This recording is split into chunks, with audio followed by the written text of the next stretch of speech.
What's up, guys? Welcome back. In today's video, we're going to be talking about the 5 critical things that you need to have on your pressure washing truck. Let's roll that beautiful bean footage.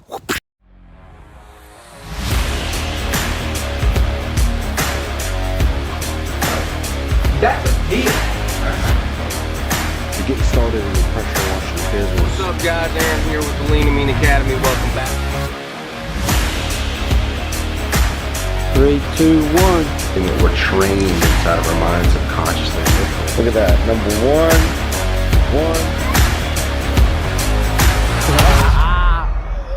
1. Hey! Hey! What are you doing, man? So you're gearing up for 2021. You want to get your pressure washing rig tight. So once you hit the job site, you're not having to return to the office for all of those little baby things that you didn't think about. What's up, guys? I'm Aaron with the Lean and Mean Academy. And today in this video, I want you to watch all the way to the end because I'm going to go from 5 to 1 here. And this is not in any order but my own.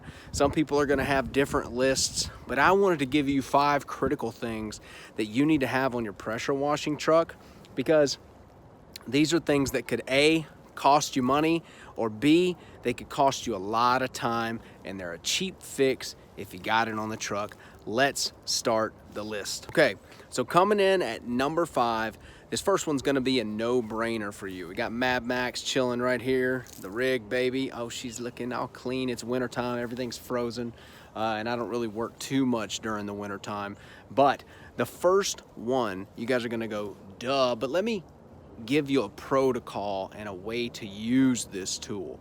You would probably agree it's not just about having a tool on the truck or with you, it's how you use it, right? How you how you use that thing to make you some money or to save your tail in a tight situation.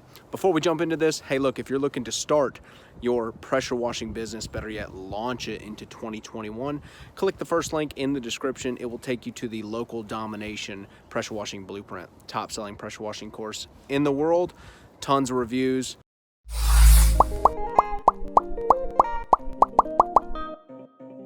Guys are making tons of money with this info. Click a link in the description, first link in the comments. And if you're looking for in-person training, there will be a link down there as well. We got some really cool events going on in 2021.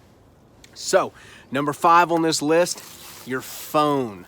You're going, okay, Aaron, duh, I'm gonna carry my phone with me, bro. I have my phone on me everywhere I go. Well, okay, sunshine, here's what you're gonna do. When you jump out of the truck, the first thing you're gonna do is greet the customer. The second thing you're gonna do is you're gonna walk around that house and you're gonna take your phone camera and you're going to document every loose piece of vinyl, wood, any wilted daisies, any wilted or burnt hawthorn bushes.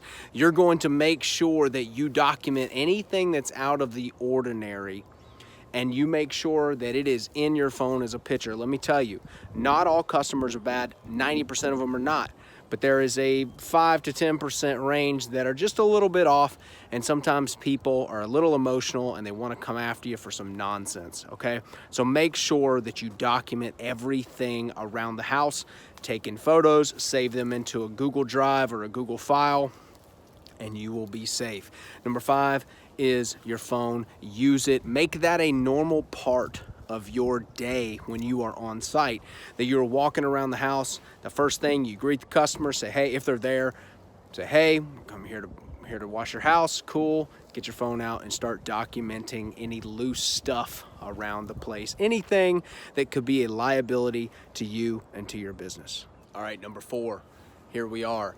The number 4 thing that you need to have on your pressure washing truck. This thing is critical, especially if you're cleaning a lot of concrete and you're new. You haven't run into this yet. Maybe you have, but I'm gonna show you the fix.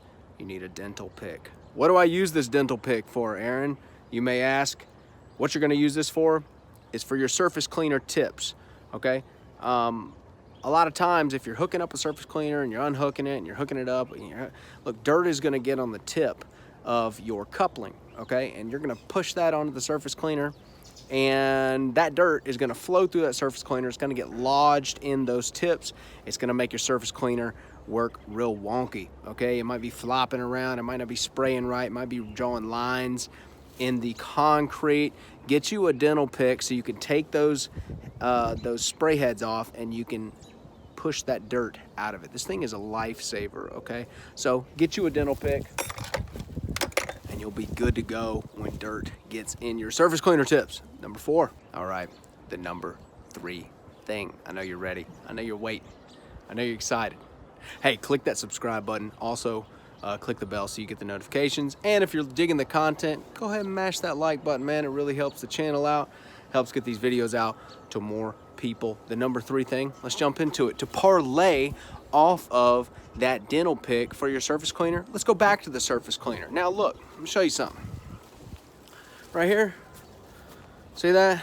It might just look like that nipple right there is going right into that surface cleaner. Well, it's not.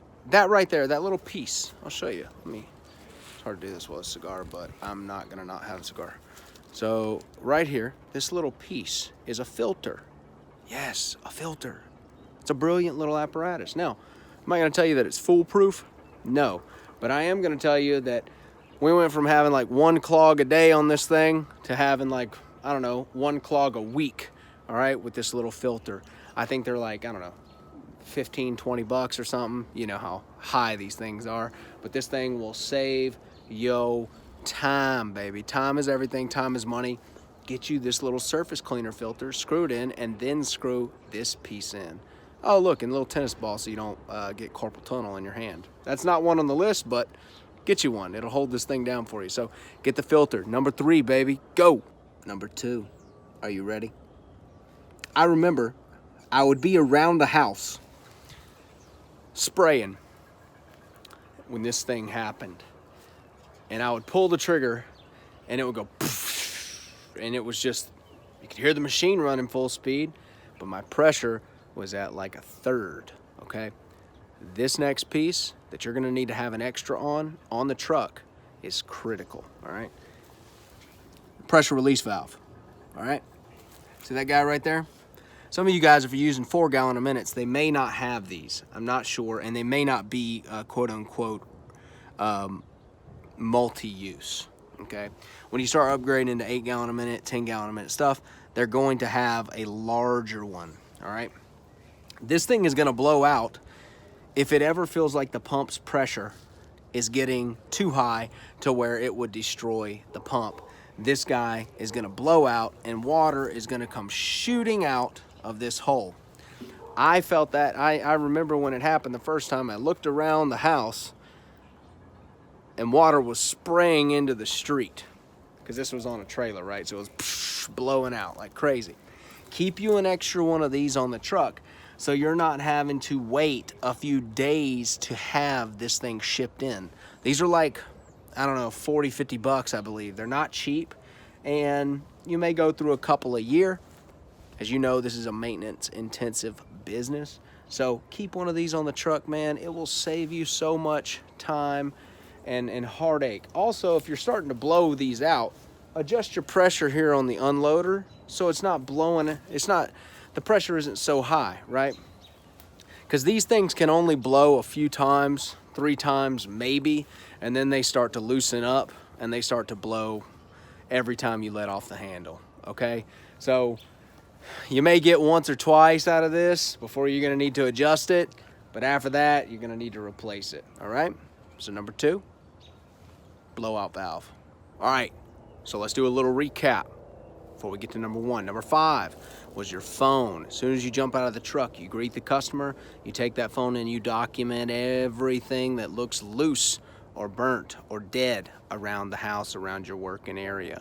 Number 4, a dental pick for your surface cleaner to clean out those tips just in case something gets caught in it. Number 3, a filter for your surface cleaner. As you saw, make sure you install that thing and then install your plug. It could just cut down. It's not foolproof, but it will cut down on a lot of that debris that's going in and clogging those tips up. Massive time saver. They're not crazy expensive, and you know, keep 1 or 2 of those on the truck or on your surface cleaner. Frankly, got one right here on the big guy, got one on my other one, all right? Get one of those, get 2 of those, whatever. Number 2, This dude right here, blowout valve. They're not cheap, but when they go, you want to make sure you have an extra one so you can finish the day's job, finish the week's job, because shipping isn't too quick when it comes to some of these companies who want to ship you one of these blowout valves if you don't have a store in your area, okay? If you're in Nashville area, you can grab one of these over at Dave and Eddie Christie over at Power Wash Store. They got one of those in stock usually. Oh shit, I need to fix that. That little dude's looking rough. All right, and number one thing, critical thing that I would keep on your pressure washing truck here for 2021 is a brush. A brush with an extension pole. Now, I don't recommend this extension pole. This is like this is a Lowe's Ed-Array extension pole. It's kind of shitty. You should get you a much better extension pole. I know if you're not gonna wanna do gutter whitening, gutter brightening, whatever you wanna call it, you know, you're not gonna always need the brush, but you wanna keep it on just in case you run into some oxidization or something around the front door and you're not wanting to hit that area with sodium hypochlorite because you got a wooden door. You can take this brush and brush that stuff off that might be electrostatically clinged to around that front door area. Also, you could take the brush off, take this and hit any stubborn wasp nest. Man, I can't count to you how many times I shot up on the second story and I just can't wiggle that wasp nest loose with my pressure. All right, sometimes it just takes a little while. Grab your stick, knock that dude down, and you will be on your way. Hey, give this video a like if you dig it. Welcome to the Lean and Mean Academy. If you're brand new, we talk about one truck, big profits. I'll see you guys in the next video.